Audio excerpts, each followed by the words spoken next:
અહેમદાબાદ મિત્ર ન્યૂઝની ટોપ 10 ખબરોમાં આપનું હાર્દિક સ્વાગત છે. જમાલપુર કાચની મસ્જિદ પાસે બનેલી ગેરકાયદે દુકાનોને પોલીસ બંદોબસ્ત વચ્ચે તોડી પાડવામાં આવી. શહેરના જમાલપુર વિસ્તારમાં આવેલી કાચની મસ્જિદ પાસે ગુજરાત રાજ્ય મુસ્લિમ વકફ બોર્ડની જમીન પર બનાવવામાં આવેલી ગેરકાયદેસર દુકાનોને આજે શનિવારે મધ્ય ઝોનના એસ્ટેટ વિભાગ દ્વારા તોડવાની કાર્યવાહી કરવામાં આવી છે. સવારથી એસ્ટેટ વિભાગની ટીમ દ્વારા ચુસ્ત પોલીસ બંદોબસ્ત વચ્ચે દુકાનોને તોડવાની કામગીરી શરૂ કરવામાં આવી હતી. જેસીબી મશીન અને મજૂરીની મદદથી 10 જેટલી દુકાનોને તોડી પાડવામાં આવી. ખ્યાતિકાંડનો મુખ્ય આરોપી કાર્તિક પટેલ 65 દિવસે ઝડપાયો.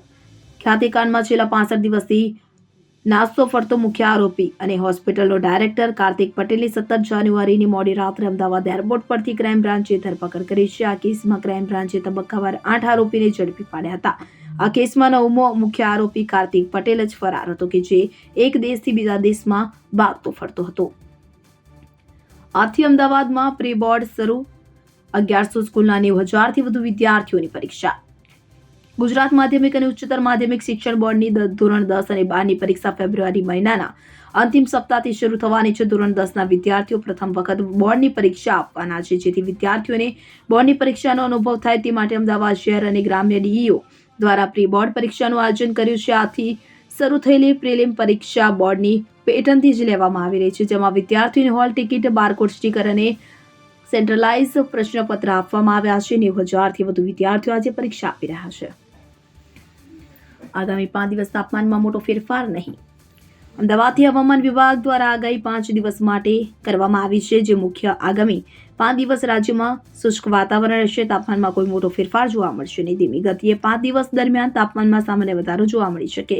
છેલ્લા 24 કલાકમાં અમદાવાદમાં લઘુત્તમ તાપમાન 16 ડિગ્રી સેલ્સિયસ જ્યારે ગાંધીનગરમાં 15.5 ડિગ્રી સેલ્સિયસ નોંધાયું છે. આગામી 24 કલાકમાં અમદાવાદમાં લઘુત્તમ તાપમાન 16 ડિગ્રી સેલ્સિયસ અને ગાંધીનગરના 15 ડિગ્રી સેલ્સિયસ જેટલું નોંધાય તેવી શક્યતા.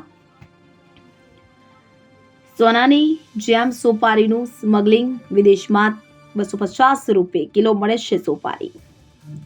સોનાના સ્મગલિંગના કિસ્સા તો તમે છાસવારે વાંચતા જ હશો, પરંતુ હવે તો ભારતમાં સોપારીનું પણ સ્મગલિંગ થઈ રહ્યું છે. દેશમાં સોપારીની જરૂરિયાતની સામે ઉત્પાદન ઓછું થાય છે. તેના કારણે સોપારીની માંગને પહોંચી વળવા સાઉથ એશિયાના દેશોમાંથી સોપારી ભારતમાં ઘુસાડવામાં આવે છે. હજુ ગુરુવારે જ કચ્છના મુન્દ્રા બંદરથી દિલ્હી જતા 3 કન્ટેનરમાંથી 2.5 કરોડની કિંમતની 35 ટન ગેરકાયદે સોપારી જપ્ત કરાઈ છે. આ કન્ટેનર્સ દુબઈથી મુન્દ્રા બંદરે આવ્યા હતા અને આ પહેલા પણ ગુજરાતના દરિયાઈ કાંઠેથી સોપારીની દાણચોરીના ઘણા કિસ્સા સામે આવ્યા છે. રેલવે ટ્રેક આસપાસ સિંહની અવરજવર પર એઆઈથી નજર.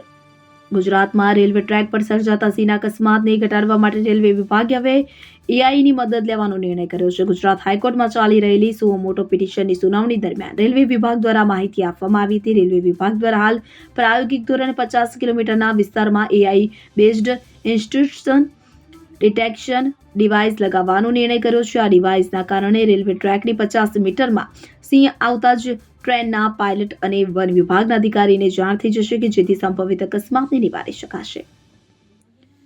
કમલેશ શાહ પર આઈટી દરોડાનો મામલો. અમદાવાદ શહેરના સાયન્સ સિટી રોડ પર રહેતા કમલેશ રંજનીકાંત શાહ દરેક દરોડા વખતે પહોંચી જઈને પકડાયેલી રોકડ તેમની હોવાનું ક્લેમ કરતા હતા. કમલેશ શાહની આ મોડસ ઓપરેન્ડી અમદાવાદમાં જ નહીં, સમગ્ર ગુજરાત, દિલ્હી, ચેન્નાઈ, રાંચી, મુંબઈ જેવી અનેક જગ્યાએ તેમણે રોકડા તેમના હોવાનો ક્લેમ કર્યો હતો. અમદાવાદમાં વાહન ચલાવવા બાબતે બોલાચાલી થયા બાદ 10થી વધુ શખ્સો લાકડી ધોકા લઈને 2 યુવકો પર તૂટી પડ્યા. અમદાવાદના પેલેડિયમ મોલ પાસે જાહેરમાં આતંક મચાવનારા આરોપીઓ હજી તો ઝડપાયા છે. ત્યાં જ અસલાલી વિસ્તારમાં લુખાઓના આતંકનો એક વિડીયો સામે આવ્યો છે. ઉત્તરાયણના દિવસે આ વિસ્તારમાંથી પસાર થઈ રહેલા 2 યુવકો સાથે વાહન ચલાવવા બાબતે ઝઘડો કરી 10થી વધુ શખ્સોએ ધોકાને લાકડી વડે માર માર્યો હોવાનો વિડીયો સોશિયલ મીડિયામાં વાયરલ થયો છે. અસલાલી પોલીસે આ મામલે ગુનો નોંધી કાર્યવાહી હાથ ધરી. 22 વર્ષની કાનૂની લડાઈ બાદ 42 વર્ષના લગ્ન જીવનનો અંત.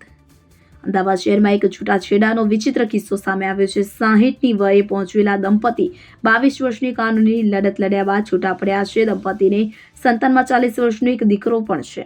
ગુજરાત હાઈકોર્ટમાં અમદાવાદ ફેમિલી કોર્ટના હુકમથી નારાજ પતિ હાઈકોર્ટ પહોંચ્યો હતો અને તેને વર્ષ 2003માં અમદાવાદ ફેમિલી કોર્ટમાં કરેલ છૂટાછેડાની અરજી કરી હતી કે જેને નકારી દેવામાં આવી હતી. પાંજરાપોળ જંકશન પર ફ્લાયઓવર બ્રિજનો માર્ગ મોકળો. અમદાવાદના પાંજરાપોળ જંકશન પર બની રહેલા ઓવરબ્રિજની વિરુદ્ધમાં હાઈકોર્ટમાં થયેલી જાહેરાતની અરજીઓનો કોર્ટ દ્વારા આજે નિકાલ કરાતા બ્રિજનો માર્ગ મોકળો થયો છે. આમ 1.50 લાખ લોકોને ટ્રાફિકમાંથી મુક્તિ મળશે.